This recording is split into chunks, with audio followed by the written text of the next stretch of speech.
आज एक नए सब्जेक्ट पर बात करना चाहूँगा। किसी भी क्षेत्र में, अननोन क्षेत्र में जब आदमी प्रवेश करता है, उस क्षेत्र में जिन जिन लोगों ने प्रवेश किया उनके पास एक अनुभव रहता है, और अनुभव को लेकर के जो अननोन क्षेत्र में प्रवेश करने वाला आदमी उनके पास जाकर के टिप्स लेता है। जैसे क्रिकेट के मैच में भी पुराना खिलाड़ी नए खिलाड़ी को टिप्स देता है, ऐसे ऐसे खेलना है, तेरी कैरियर बन जाएगी।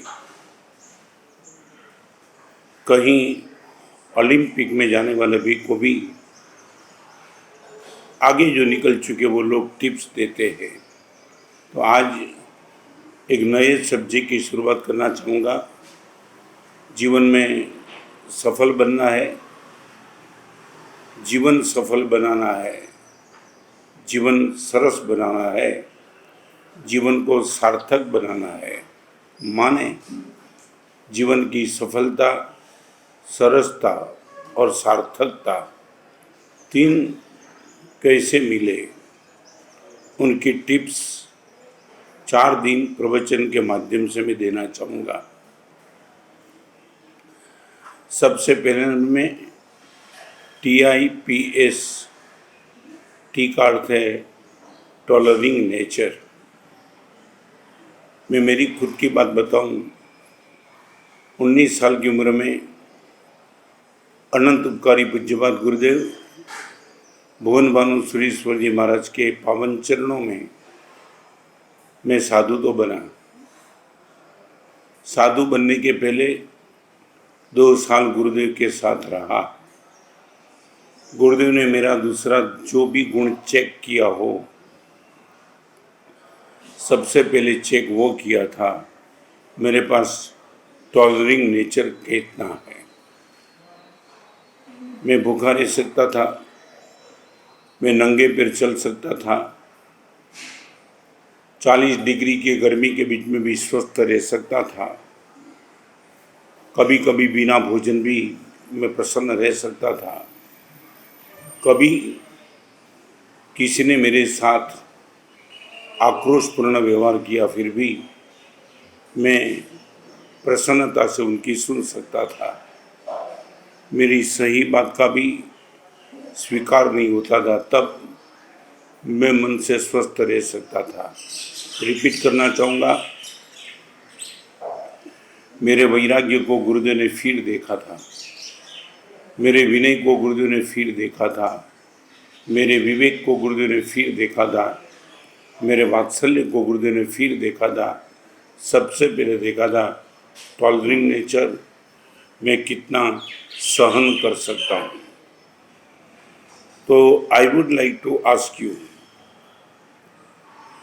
चाहे बहिर्जगत हो चाहे अभ्यंतर जगत हो, if you would like to be great या you would like to be good, आप एक भी व्यक्ति का ऐसा नाम दिखाओ कि जिनके पास टॉलरिंग नेचर नहीं था, फिर भी वो ग्रेट बनने की मंजिल तक पहुंच पाए या तो गुड बनने की मंजिल तक पहुंच पाए। मैं आज एक बात करना चाहूँगा। रास्ते पे पड़ा हुआ पत्थर था और वहाँ से एक आदमी जा रहा था। जाने वाले के आदमी के मुंह से, कान से एक आवाज़ सुनाई पड़ी। वो देखने लगा ये आवाज़ कहाँ से आती है। नीचे रास्ते पे पत्थर पड़ा था, वो पत्थर की आवाज़ थी। पत्थर प्रार्थना कर रहा था परमात्मा को, आसमान की ओर देख करके। भगवान ने पूछा, क्या तू मुझे बुलाता है? कि नहीं भगवान, आपको मैं नहीं बुलाता, आप जाओ वहीं रहो। तो प्रार्थना क्या करता है? भगवान एक प्रार्थना करता हूँ, मैं यहाँ 2 साल से पड़ा हूँ, आप एक काम यदि कर सकते हो, 2 हाथ को मेरे पास भेज दो। भगवान ने बोला, कौन से 2 हाथ? खाली हाथ किसी को मत भेजना, एक हाथ में हथौड़ी हो और दूसरे हाथ में छेनी हो, ऐसे दो हाथ को भगवान मेरे पास भेज दो, आपका जन्म जन्म तक आभार ऋणी रहूँगा। भगवान ने बोला तूने जो डिमांड की मालूम है क्या करेगा वो? दो हाथ तो आ जाएंगे, एक हाथ में हथौड़ी और दूसरे हाथ में छेनी। तेरे शरीर पर आक्रामक करेंगे, तुझे घाव देंगे, पीड़ा देंगे, कष्ट देंगे, तकलीफ देंगे। भगवान वो सोच के तो मैंने उनको बुलाया है।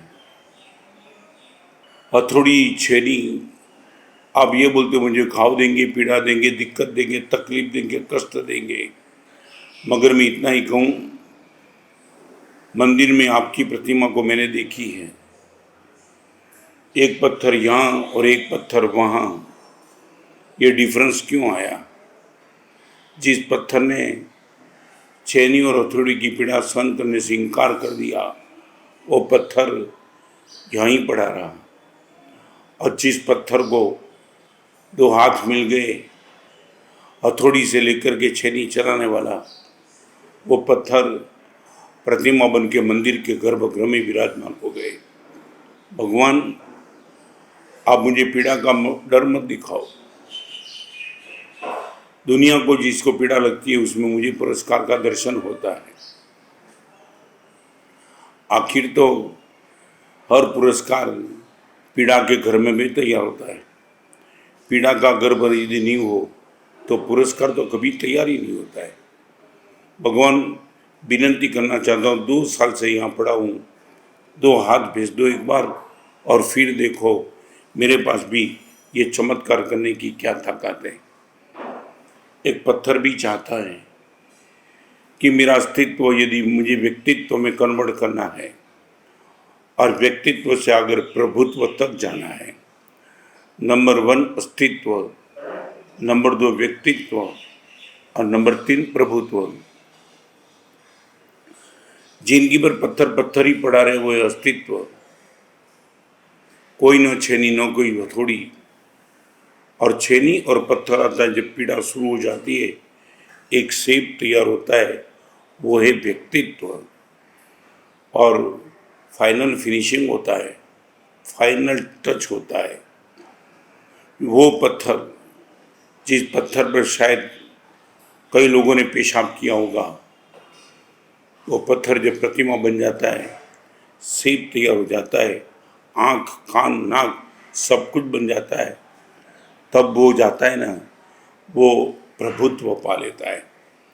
अस्तित्व, व्यक्तित्व और प्रभुत्व, बिना पीड़ा का जो भी जीवन है वो अस्तित्व, पीड़ा के साथ जीवन चलता है वो व्यक्तित्व, और पुरस्कार जो मिल जाता है वो है प्रभुत्व। देखो, 2-3 दिन से पेपर में एक सुसाइड का समाचार चल रहा है। 34 साल के हीरो ने सुसाइड कर दिया, ऐसे पेपर में समाचार चलते हैं। दिक्कत तो होगी, तकलीफ भी तो होगी, शारीरिक तकलीफ, मानसिक तकलीफ, वाचिक तकलीफ, कंपटीशन, कंपैरिजन, जेलसी, बहुत कुछ होगा, मगर एक ऐसी गलती जीवन में है जिस गलती का कोई सुधार नहीं है। आप सीए में फेल हो जाओ, दोबारा 3 बार, 4 बार, 5 बार, 7 बार, 10 बार एग्जाम दे सकते हो। ओलंपिक में हार जाओ, दोबारा चांस मिल सकता है। अरे, गलती करके, अपराध करके तुम जेल में चले जाओ, फिर से भी आपको बचने का, गलती से मुक्त होने का चांस मिल जाता है। मगर जीवन की सबसे बड़ी गलती, जिनके पास, जिनके पीछे सुधार का कोई चांस नहीं बचता है, वो है सुसाइड। और एक युवा लड़का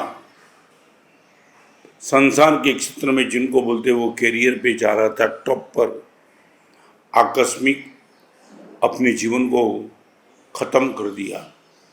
मैं बताऊंगा एक बात, पत्ते का पेड़ से गिर जाना पत्ते का पेड़ से गिर जाना वो नेचर है, मगर पत्ते को काट डालना वो अपराध है। एक फूल शाम होते होते मुरझा जाए वो नेचर है, मगर फूल को पैर के तल के नीचे कुचड़ डालना वो अपराध है। जीवन अपने आप से खत्म हो जाए वो मौत है, मगर हम अपने आप से खत्म करें वो तो सुसाइड है। मौत तो नेचर है, किसी का भी आएगा, भगवान का भी आया, मगर बिफोर टाइम जिंदगी को खत्म कर देना वो ऐसा अपराध, उसका प्रायश्चित करने का मौका भी तो नहीं मिलता है। ये क्यों हुआ? मान लिया संसार में 1000 तरीके की प्रॉब्लम होगी, मगर खुद के जीवन को समाप्त कर देना वो भी युवा वही में निश्चित तौर से आपको मानना पड़ेगा टॉलरिंग नेचर कम पड़ गया। यदि वो हिम्मत होती, यदि वो ताकत होती, टिक जाने की तैयारी होती, वॉट इट में भी संकट ना सैन्य भले जीवन घेरी बढ़े, संकट ना सैन्य भले जीवन घेरी बढ़े, सुखनी संभावना छोने सो दूर रहे, राखजे प्रसन्न छता प्राण ओ मानवी जीवन ने जीवी तू जान।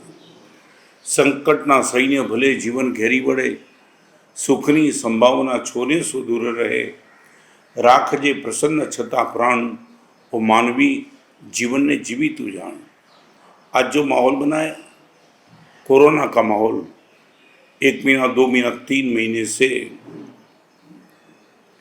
जिस माहौल ने पूरे देश को अपने कब्जे में कर दिया है, हर व्यवस्था, personal life, private life, social life, family life, spiritual life, हर लाइफ ने तबाह कर दिया। ऐसा लगता है उनके बीच में वो ही बच पाएगा।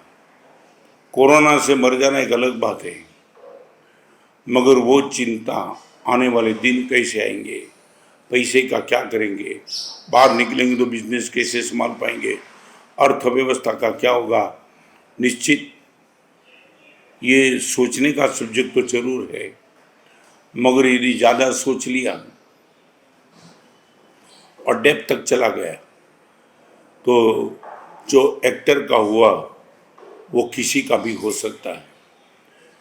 एक सूत्र जीवन का याद रखना, पहले गलत विचार को हम अपने मन में स्थान देते, फिर विचार अपने मन का कब्जा कर लेता है। मैं रिपीट करूं, पहले विचार को हम प्रवेश देते और फिर विचार हम में प्रतिष्ठित हो जाता है। टॉलरिंग नेचर, आप इतना बोलो गुरुदेव व्हाट इट में भी, चाहे कुछ भी हो जाए, no depression, number 1 no suicide, इनके पहले नो डिप्रेशन, इनके पहले no irritation, no frustration and no tension.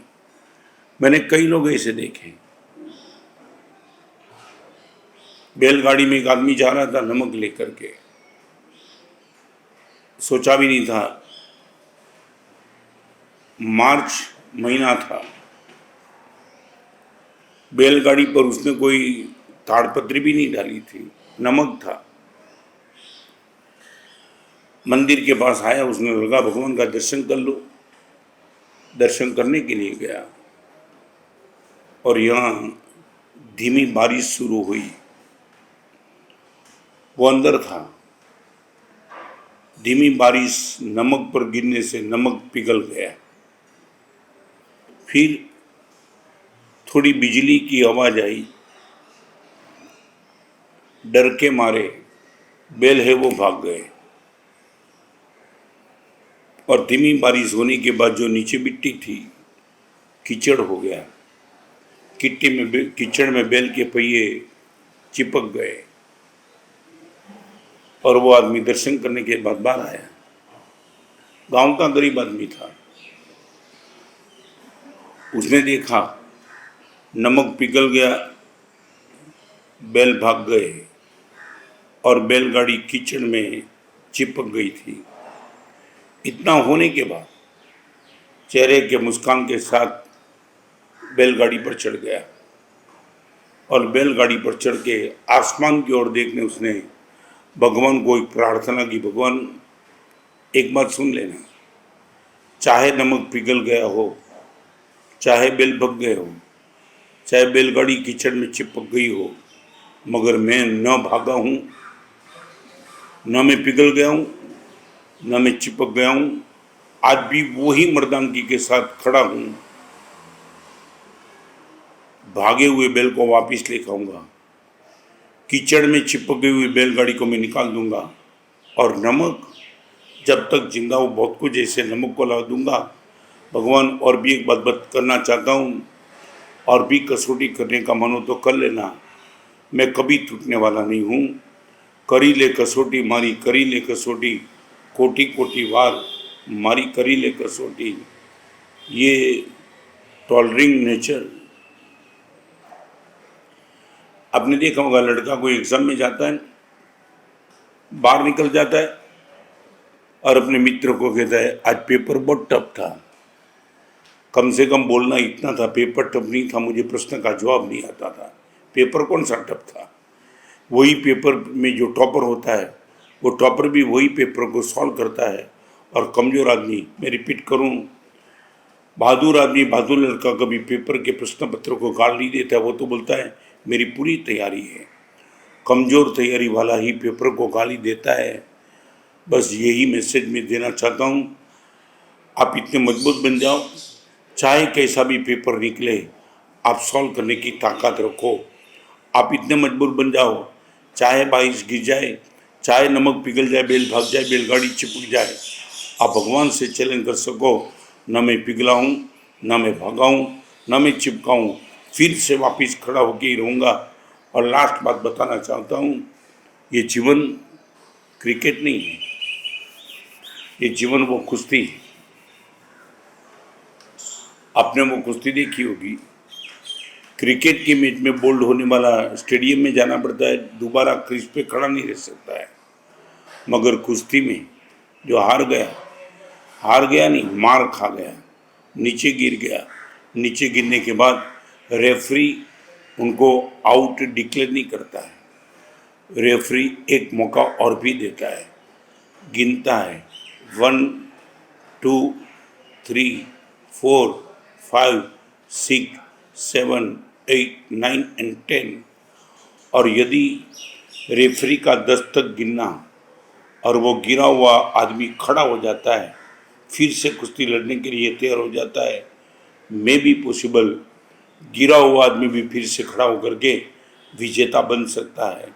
मैं इतना ही कहूँगा, टॉलरिंग नेचर वाला आदमी कभी गिरेगा मगर हारेगा नहीं, वापिस खड़ा हो जाएगा, वापिस चैलेंज करके मे बी पॉसिबल जीत के बाहर आ जाएंगे।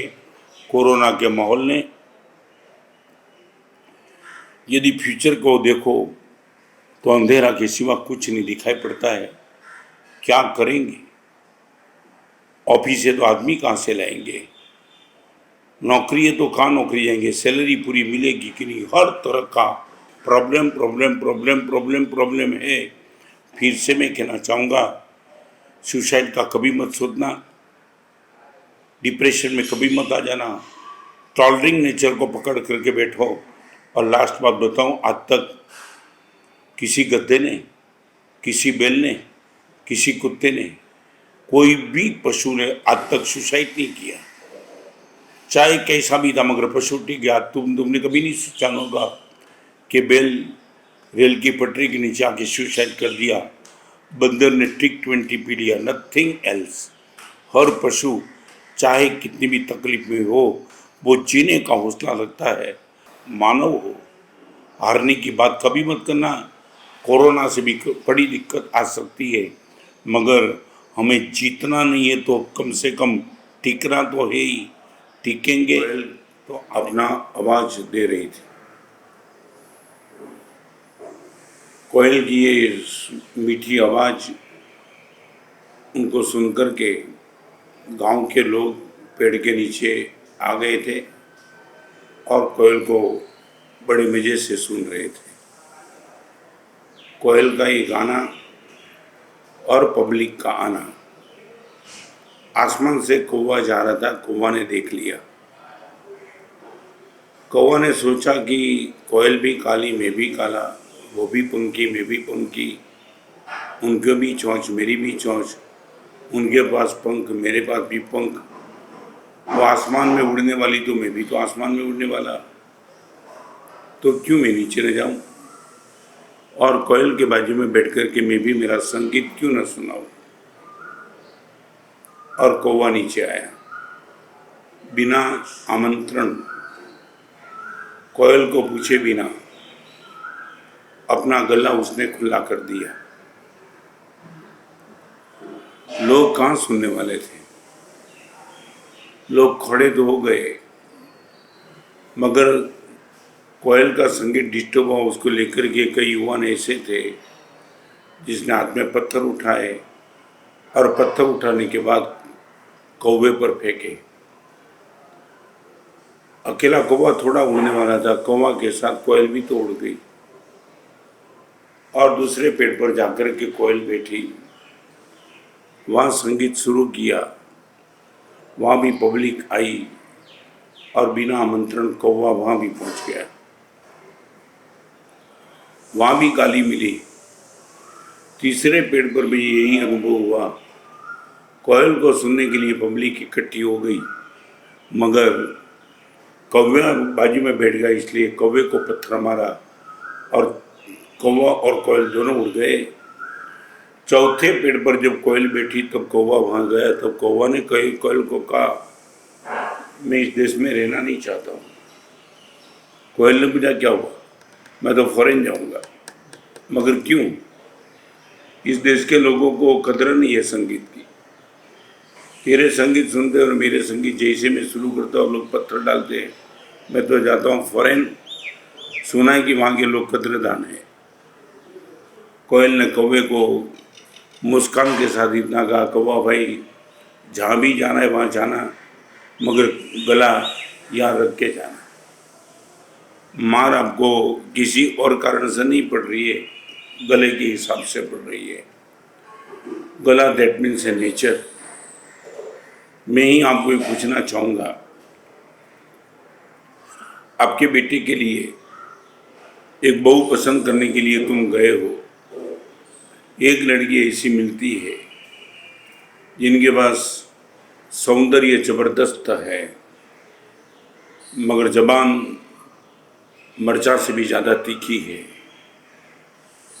और एक लड़की ऐसे मिलती है जिनके पास जबान कोयल जैसी है और रूप थोड़ा मीडियम है। आपका बेटा या तो आप खुद कैसी लड़की को पसंद करेंगे? जिनकी जबान मीठी है उनको, या जिनका रूप टॉप है मगर जबान मर्ची जैसी है उनको? संदेश स्पष्ट है। रूप पब्लिक को दिखाने के लिए काम लगता है, मगर नेचर जिंदगी भर तक पूरी फैमिली के साथ डिस्टर्ब कर सकता है। न मालूम इतना स्पष्ट जानने के बावजूद लोगों के मन में संपत्ति की जितनी प्रायोरिटी है, सत्ता की जितनी प्रायोरिटी है, सौंदर्य की जितनी प्रायोरिटी है, उतनी प्रायोरिटी किसी भी हिसाब से स्वभाव की नहीं है। मैं लड़की वाले को पूछना चाहता हूँ, आपको एक ऐसा लड़का आपकी बेटी के लिए मिलता है जिनका पैकेज एक महीने का 10 लाख है, हाइट वेट बॉडी ज़बरदस्त है, मगर स्वभाव में डिक्शनरी ने जो शब्द नहीं लिखा है वही शब्द उनके जबान पे आते रहते हैं।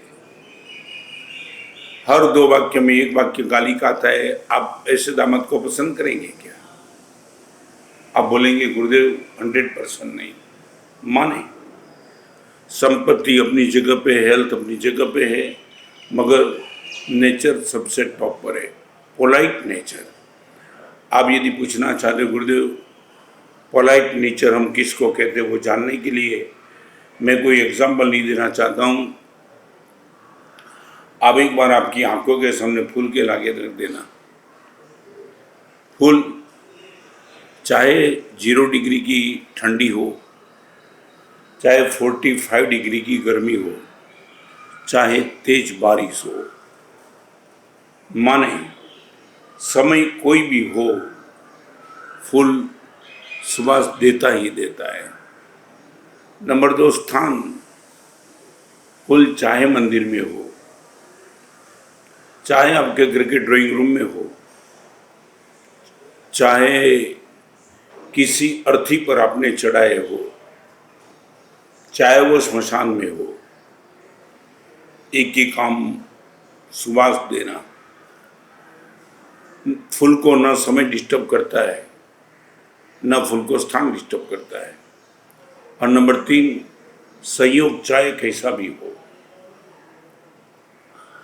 आप करोड़पति बन के घर में आए हो या बाजार में मार खा करके घर में आए हो, आप शादी करके घर में आए हो या आपका अकस्मात हो गया है, वो फ्रैक्चर वाला पैर लेकर के आप घर में आए हो, संयोग चाहे कैसा भी हो, फूल एक ही बात करेगा, सुवास देना मेरा नेचर है। माने समय, स्थान और संयोग विपरीत चाहे क्यों न हो, मगर फूल सुवास ही देता है। और जिनका नेचर अच्छा होता है उनके पास एक ही बात है, आप चाहे किसी भी समय में उनको पूछो, कोई भी स्थान में उनको पूछो, कैसे भी संयोग में उनको ले जाओ, वो बोलेगा मैं सब कुछ गंवा सकता हूँ, मगर मेरे नेचर को मैं पोलाइट ही रखता हूँ, कभी कठोर और क्रूर नहीं करना चाहता हूँ। आज एक प्रश्न आपको पूछना चाहता हूँ, खुद के नेचर को यदि मैं भी तो अच्छा मानता हूँ, शायद आप भी तो अच्छा मानती होंगी, आप भी अच्छे मानते होंगे, मगर उनकी एक छोटी सी कसौटी मैं आपको दिखाना चाहता हूँ। आप एक काम करो, आज मेरी ओर से मेरा सुझाव के हिसाब से कागज पे लिखो आई लव यू, और ये कागज पर लिख करके आपके परिवार के जो 5-10 सभ्य हैं ना, और उनके पास जाकर के इस कागज दिखा दो और बोलो कि वो आपके लिए नीचे साइन कर दे, आपके नेचर को लेकर के, your nature is very good, ये ड्राफ्टिंग कर दो, your nature is very good, ये ड्राफ्टिंग कर दो, और ये ड्राफ्टिंग करके आपके परिवार के सदस्य के पास ये कागज दे दो। आपकी पत्नी को बोलो इन पर सिग्नेचर करे, आपके बेटे को बोलो सिग्नेचर करे, आपकी माँ को बोलो सिग्नेचर करे, आपकी बेटी को बोलो सिग्नेचर करे, आपके नौकर को बोलो सिग्नेचर करे, आपके वॉचमैन को बोलो सिग्नेचर करे, आपके लिफ्टमैन को पूछो सिग्नेचर करे। That means only one exam due to your nature. आपके नेचर पर 3 फिगर में मिलेंगे, 2 फिगर में मिलेंगे, आपके खुद के परिवार वाले मिलेंगे क्या? यदि इफ यू आर फेल, आप यदि एक छोटी सी कसौटी में तुम फेल हो, तो मैं कहना चाहता हूं, चाहे तुम्हारे पास 50 करोड़ हो, चाहे तुम्हारे पास 5000 स्क्वायर फीट का बंगला हो, चाहे तुम्हारे पास ओडी और लग्जरियस कार हो, चाहे समाज ने तुम्हें कितना भी सर्टिफिकेट सफल आदमी का दिया हो, मगर इंटीरियर क्षेत्र में यू आर 100% फेल, क्योंकि आपके नेचर के ड्राफ्टिंग पर सिग्नेचर करने के लिए 2 फिगर के लिए भी तैयार नहीं है। आज मेरे मुनि जी उनको पूछो, मैं प्रशंसा नहीं करूंगा, मगर जिस स्थान पे मैं बैठा हूं, मेरे पूरे शिष्य के एक शिष्य के कागज दे दो, मैं दावा के साथ कहना चाहूँगा हर शिष्य मेरे नेचर पर सिग्नेचर करने के लिए तैयार है। आपकी बेटी, आपका बेटा, आपकी पत्नी, आपकी माँ, आपके बाप, आपका भाई, आपके चाचा, आपकी चाची, कोई नहीं, आपके नेचर पर यदि वो सिग्नेचर करने के लिए तैयार नहीं है, मैं रिपीट करना चाहूँगा, कम बैक। मैं आज आपको टिप्स देना चाहता हूँ, मौत के समय में ना आपका बंगला बचाएगा, ना आपकी संपत्ति बचाएंगी, ना आपका बेटा, ना आपकी बेटी, ना आपकी पत्नी, ना आपका मन, आपका बाप, न खुद आपका शरीर बचा पाएगा, क्योंकि शरीर तो जा रहा है, मगर समाधि के लिए एक ही चीज़ आपको बचा पाएंगी, यदि आपका नेचर अच्छा होगा compromise nature, thanks giving nature, let go nature, और उनको लेकर के आप बड़ी शांति और मस्ती से निश्चित तौर से जाएंगे। मैं एक बात बताना चाहता हूँ, मैंने ऐसी बहू देखी है जिसने मेरे पास आकर के कहा, महाराज साहब मैं सूरत में था, एक बहू सास अपने परिवार के साथ मिलने के लिए आई थी और बहू ने मुझे जो बताया, सारी मेरी पूरी जिंदगी में ऐसा एक ही एग्जाम्पल मैंने सुना है जब बहू ने सास के सामने अंगुली करके इतना कहा था, महाराज साहब मेरा बहुत नसीब इस माँ की कोख से मेरा जन्म नहीं हुआ। मैं हैरान हो गया। शुरुआत में तो मैं भी समझ नहीं पाया ये बहू कहना क्या चाहती है। 2 मिनट के बाद मुझे लाइट हुई और मेरी आंख में आंसू आ गए। फिर भी क्लैरिफिकेशन के लिए बहू को मैंने पूछा, बहन तू क्या कहती है? हमारा सब वही कहना चाहती हूँ, इस माँ की कोख से मेरा जन्म होता ना तो 19 साल की उम्र में मेरी शादी हुई, उनको छोड़ के मुझे ससुराल जाना पड़ता। ये मेरी सास है, जिसकी कोख से मेरा जन्म हुआ वो तो घर पे छोड़ के आई, मगर ये सास पूरी जिंदगी भर तक मेरे साथ रहेगी। मेरा परम सद्भाग्य है इनकी कोख से मेरा जन्म नहीं हुआ। और सच बताऊं, वो बहू के मुंह से बात सुनते सुनते सास की आंख में आंसू चल रहे थे। मैंने बोला कमाल कर दिया। मैंने बहू को मैंने पूछा, सास का नेचर इतना अच्छा माने तो कैसे बोल सकती है? महाराज साहब शादी के 6 महीने के बाद स्लिप डिस्क की तकलीफ हो गई। मैं खड़ी नहीं हो पाती थी, बैठ नहीं पाती थी, और माँ ने बता दिया टोटली बेड रेस्ट, कुछ काम नहीं करना है, न चौके में तुझे आना है। सबसे बड़ी बात तो वो थी महाराज साहब, 6 महीने के बाद बेड रेस्ट से उठी वो तो ठीक है, मगर 6 महीने तक ये माँ ने महाराज साहब मेरी गद्दी के पास गैस लेकर के एक एक रोटी गरम बनाई और मेरे मुंह में रोटी का टुकड़ा डाला है। महाराज साहब मैंने कहा, माँ इतना प्यार मत दो, गरम रोटी खाने की मुझे आदत नहीं है, आप 3 रोटी ठंडी भी देगी चलेंगी, एक एक रोटी यहाँ गैस और आधा आधा रोटी का टुकड़ा मेरे मुंह में डालती हो, माँ इतना मत करो। माँ ने इतना ही कहा, देख मेरी बेटी को मैंने ससुराल भेजा है, तेरी माँ ने तुझे यहाँ भेजा है। मेरी बेटी के लिए मैं एक ही चाहती हूँ, मेरी बेटी को सास के रूप में इनकी माँ मिले, तो तेरे लिए भी मैं सास नहीं माँ बनना चाहती हूँ। ये मेरी आंखों के सामने देखा हुआ प्रसंग, सुना हुआ प्रसंग क्या था? Good nature. तो मैं आज आपको एक मैसेज देना चाहता हूँ, एक और संपत्ति, सत्ता, सौंदर्य, संबंध, स्वास्थ्य, सब कुछ एक और रख दो, और एक और सिर्फ आपका पोलाइट नेचर रख दो। मैं निश्चित तौर से कहूँगा तराजू के पल्ले में इनका वजन जितना बढ़ेगा उसके सामने उनका वजन कुछ नहीं होगा। चॉइस करना है, गाड़ी बंगले की चॉइस तो बहुत कर दी, मगर एक बार चॉइस गुड नेचर की करो, पोलाइट नेचर की करो। और पोलाइट नेचर लाने के लिए बस इतना शिकायत का भाव कम हो और थैंक्स गिविंग का भाव ज़्यादा हो। जिंदगी में भी कई ऐसी चीज़ है कि यदि हम उस क्षेत्र में आगे बढ़ना चाहते हैं, ये 4 चीज़ हमारे पास होनी चाहिए। VISA में वी का अर्थ करना चाहता हूँ वैल्यू गुड डीड्स। कहीं भी हमें सत्कार्य दिखाई पड़ता है, हम उनका मूल्यांकन करें, हम उनका गौरव करें, हम इनकी कद्र करें। करीबन 7-8-10 साल के पहले गुजरात के आलीपुर में मैं विहार करके आता था, मेरा प्रवचन था। बाहर से करीबन 500-700 लोग आए होंगे। प्रवचन का सब्जेक्ट तो अलग चल रहा था, मगर प्रवचन के पहले बाहर से जो 700 लोग आए थे उनके लिए जो भोजन की व्यवस्था जिन भाई ने की थी, जिनको स्वामी वात्सल्य कहा जाता है, उनका अलीपुर के ट्रस्टगण की ओर से बहुमान था। खैर, बहुमान हो गया, प्रवचन भी शुरू हो गया, मगर चालू प्रवचन में मुझे एक विषय याद आ गया। मैंने पब्लिक को, श्रोता को पूछा कि आज प्रवचन की समाप्ति के बाद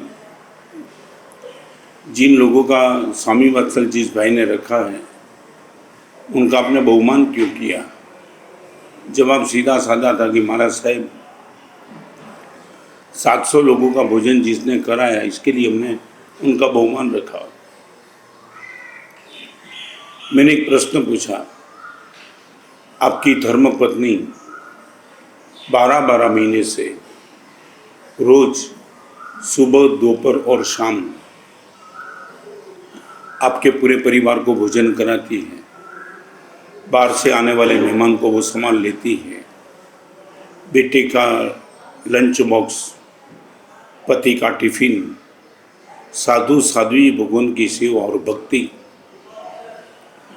बिना बोले, बिना पूछे, बिना कोई कद्र की अपेक्षा रखे बिना 12-12 महीने तक आपके परिवार का वो चोखा चला दिया। आपने कभी उनका बहुमान किया क्या? लोग हैरान थे। लोगों ने कहा कि महाराज साहब, मैंने कभी सोचा भी नहीं, ये भी तो सब्जेक्ट है। नहीं, कम करो, 12 महीने में एक दिन आपकी धर्मपत्नी का बहुमान इसके हिसाब से। परिवार का स्वास्थ्य संभलता है, credit goes to your wife. और लोगों के मन में बैठ गया। 6 महीने के बाद 4 लड़का मुझे मिलने के लिए आए और उसने अनुभव बताया, महाराज साहब, आपने भले कैसे भी कहा होगा, हमने इम्प्लीमेंट किया महाराज साहब, पूरा परिवार रो रहा था। एक लड़के ने बता दिया, महाराज साहब, सच आपने बताया, ऐसा ही था। परिवार में 8 लोगों का चौका सिर्फ मेरी पत्नी के कंधे पर, बहन मेंटली रिटायर, सास बीमार, माँ बीमार, पिताजी और मेरे पूरे परिवार का चौका वो धर्मपत्नी संभालती थी। और परिवार के 50 लोगों को आमंत्रित किया, पत्नी को पता भी नहीं था। और सही समय पे जब प्रोग्राम शुरू हुआ तो घर में ही ड्राइंग रूम में पत्नी को महाराज साहब ऊपर बिठाया, हम सब नीचे बैठे थे। वो समझ नहीं पाती थी क्या हो रहा है। तब 2 मिनट का वक्तव्य मैंने दिया कि गुरुदेव ने अलीपुर के प्रवचन में जो कहा था, सच पहली बार पता चला कि अपने परिवार में धर्मपत्नी का भी क्या रोल हो सकता है। मेरी पत्नी इसलिए नहीं, मगर पूरे परिवार को ये संभाल लेती, इसके लिए आज 50 लोगों के बीच में इनका बहुमान का प्रोग्राम रखा है। महाराज साहब, माँ के हाथ में फूल की माला थी, श्रीफल था, माँ के हाथ में कंकावटी थी। माँ ने अपनी अंगुली जबोल करके जब पत्नी के सर पे तिलक किया और पत्नी के गले में फूल की माला डाली, महाराज साहब वो दृश्य, सच बताऊं, हमारे घर की दीवार रो रही थी। क्या आपने कमाल बता दिया। पत्नी की आंख में से निकलने वाले आंसू रुक नहीं रहे थे, नतमस्तक होकर के। और सास की ओर से पत्नी का बहुमान होने के बाद महाराज साहब, मेरी माँ और पत्नी चिपक के रोने लगे।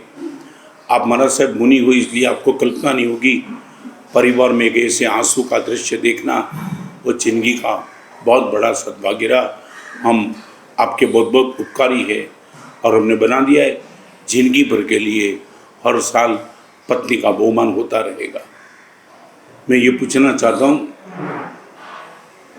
मीडिया को छोड़ो, social media, print media, electronic media, हर जगह नकारात्मक समाचार, रेप है, मर्डर है, डाका है।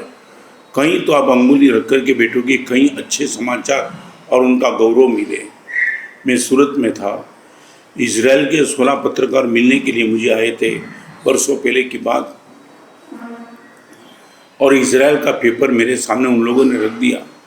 महाराज साहब, इजराइल में भी रेप तो होता है, मर्डर भी होता है, मगर आप हमारे पूरे पेपर देख लो महाराज साहब, पेपर के एक कोने में भी आपको वो नेगेटिव न्यूज़, वो मर्डर और रेप के न्यूज़ दिखानी पड़ेंगे।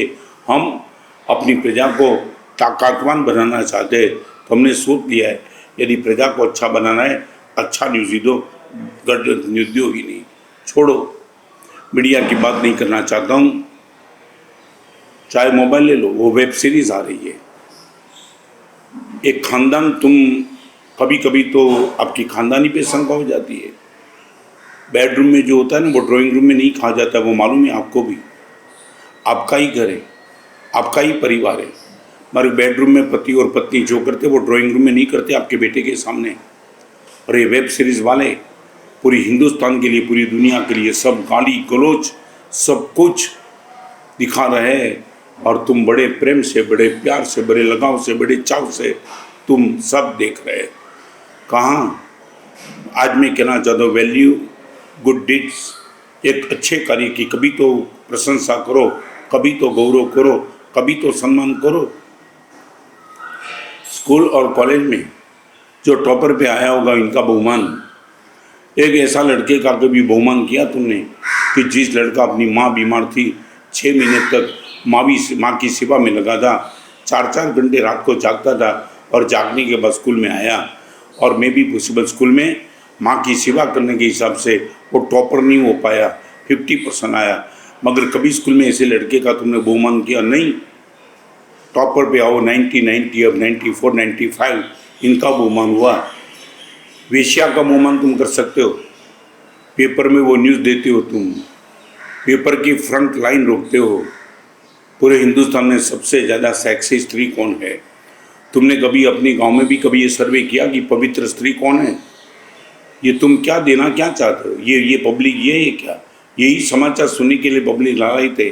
ठीक है, सेलिब्रिटी का बहुमान मेरा प्रश्न नहीं है, तुम चाहे कितना भी बहुमान करो, मगर मैं समाज का एक टेंडेंसी मेंटालिटी बताना चाहता हूँ कि जिसकी कदर, जिसका सम्मान, जिनका बहुमान होगा, उसी दिशा में यंग जनरेशन जाने के लिए दौड़ती रहेगी।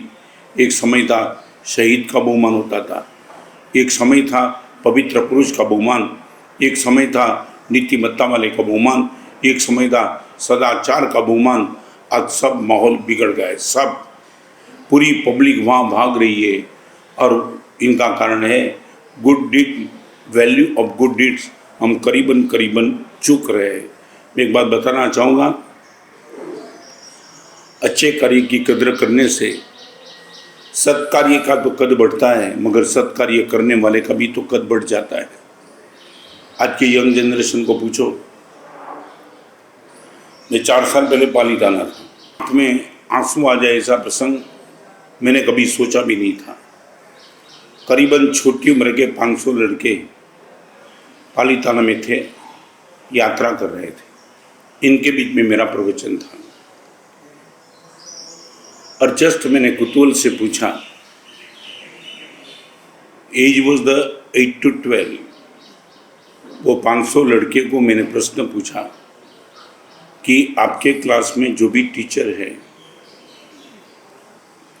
उनका तुमने कोई पेट नाम रखा है क्या? सब लड़के मुस्कुराए, हल्ला करने लगे, हो करने लगे, रखा है। मैंने बोला महाराज साहब, मैंने बोला लड़के को 5-10 नाम आप मुझे बताएंगे?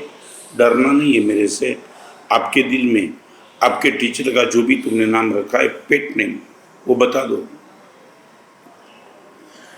एक लड़के ने बता दिया ओसामा बिन लादेन, एक लड़के ने अपने टीचर का नाम बताया हिटलर, एक ने बताया इदी अमीन, एक ने बताया अपनी मैडम का नाम ऐश्वर्या राय, किसी ने बताया शाहरुख खान। मैं जो नाम सुनते रहा, ये आने वाली जनरेशन जिस एजुकेशन के पीछे एक बाप अपनी पूरी इनकम अपने बेटे के लिए लगा देता है, गवर्नमेंट अब्जों रुपये का फंडिंग करती है, 8 से 12 साल के लड़के जो अपने टीचर को शाहरुख खान, ऐश्वर्या राय, इदी अमीन, ओसामा बिन लादेन, हिटलर, यदि यही पेट नाम रख करके बैठा है, आने वाली पीढ़ी क्या आएगी? आने वाले टीचर कैसे आएंगे? लाख रुपए का प्रश्न है। एक लड़के ने न महावीर का नाम बताया, न हेमचंद्राचार्य का नाम बताया, न विवेकानंद का नाम बताया, न भगत सिंह का नाम बताया, न राधा कृष्णन का नाम बताया, न अब्दुल कलाम का नाम बताया। सबके मन में यही था, ये पाप, ये गलती वो लड़के की नहीं थी, गलती उन लोगों की है कि जिन लोगों ने समाज में ऐसे लोगों को ही आगे किया है। वैल्यू ऑफ गुड डीड्स छोड़ो, समाज की बात, देश की बात मैं नहीं करना चाहता हूँ, आपके परिवार की बात। यदि आपको लगे, आपका बेटा आकर के बोले पप्पा आपने मुझे 10 रुपया दिया था, एक गरीब आदमी को मैंने दे दिया, ऐसा सुनने के बाद आप मुंह फिरा मत देना, लड़के को गले लगा के कंधे पे बिठा करके उनका सम्मान कर देना। और यदि आप करेंगे तो लड़के को लगेगा कि ऐसी चैरिटी करना, शेयरिंग करना पप्पा को बहुत पसंद है, मेरा गौरव होता है, तो चलो इसी रास्ते पे मैं जाऊँ। फिर से मैं कहना चाहता हूँ, मांस वही होता है जहाँ सम्मान होता है, जहाँ सत्कार होता है, जहाँ कद्र होती है, वहाँ भागता है। यदि संतों का सम्मान होता, मांस संतों के पीछे लग जाती। यदि हीरोइन का सम्मान होता, मांस हीरोइन के पीछे लग जाती। न मालूम, कभी कभी तो करो सम्मान। Education is the part of life, not whole life. शिक्षा सिर्फ और सिर्फ जिंदगी का एक भाग है, पूरी जिंदगी नहीं है।